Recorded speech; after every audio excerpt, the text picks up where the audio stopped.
कहना है,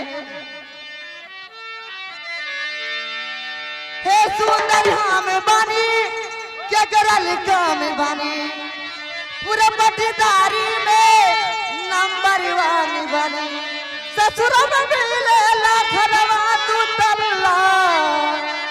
हे दीदी केहू के रो बिना सहाला, भतार हमर दुबई कमाला, केहू के रो बिना सहाला, भतार हमर दुबई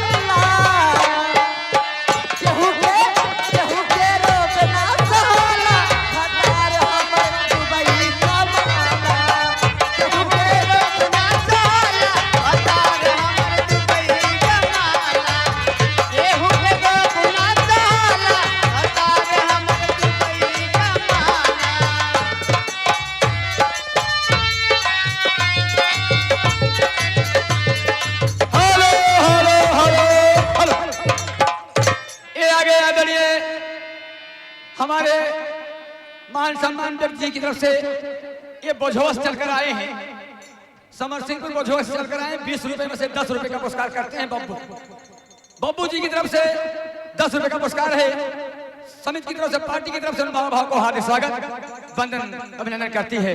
लेकिन कहना क्या है, उनका फरमाइश है गजल में, मास्टर साहब गजल में, तन्हाई में जब उसने खत मेरा पढ़ा होगा। हेलो, इसी बीच आगे अवधेश इंटावर वाली तरफ से 21 रुपए का पुरस्कार है। नमस्कार करती हूँ, कैसे हो? तन्हाई में जब उसने खत मेरा पढ़ा होगा, दिल उनका भला कैसे।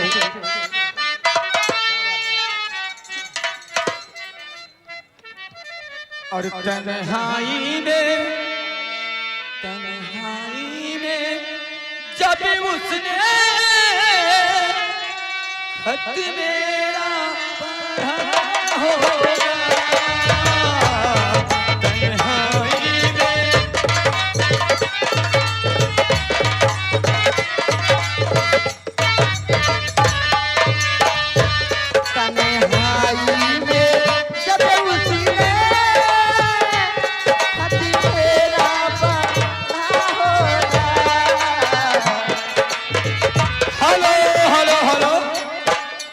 तन्हाई में जब उसने खत मेरा पढ़ा होगा, हमारे बब्बू जी की तरफ से बोझोस चलकर आए हैं 10 रुपए का पुरस्कार।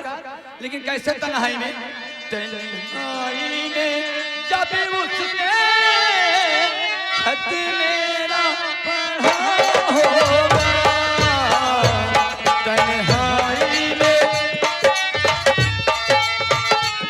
खत मेरा पढ़ा होगा।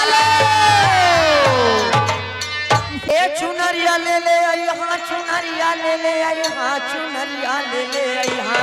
क्या बात है, जय माता जी। हरियाणा से सही हाँ, चुनरिया ले ले आई हाँ, छपरा से सही हाँ, चुनरिया ले ले आई हाँ। ये चुनरिया ले ले आई हाँ, चुनरिया ले ले आई हाँ, छपरा से ये सही हाँ, चुनरिया ले ले, छपरा से ये सही हाँ, चुनरिया। अरे लाल चटकार जाने जाने तू भूलैया, जाई के बाजा जावा से गोटा लगावैया, गोटा लगावैया हो गोटा लगावैया। अरे कोहारा से ले ले यहाँ कल शादी, अरे चुनरिया ले ले यहाँ, तारा से सैया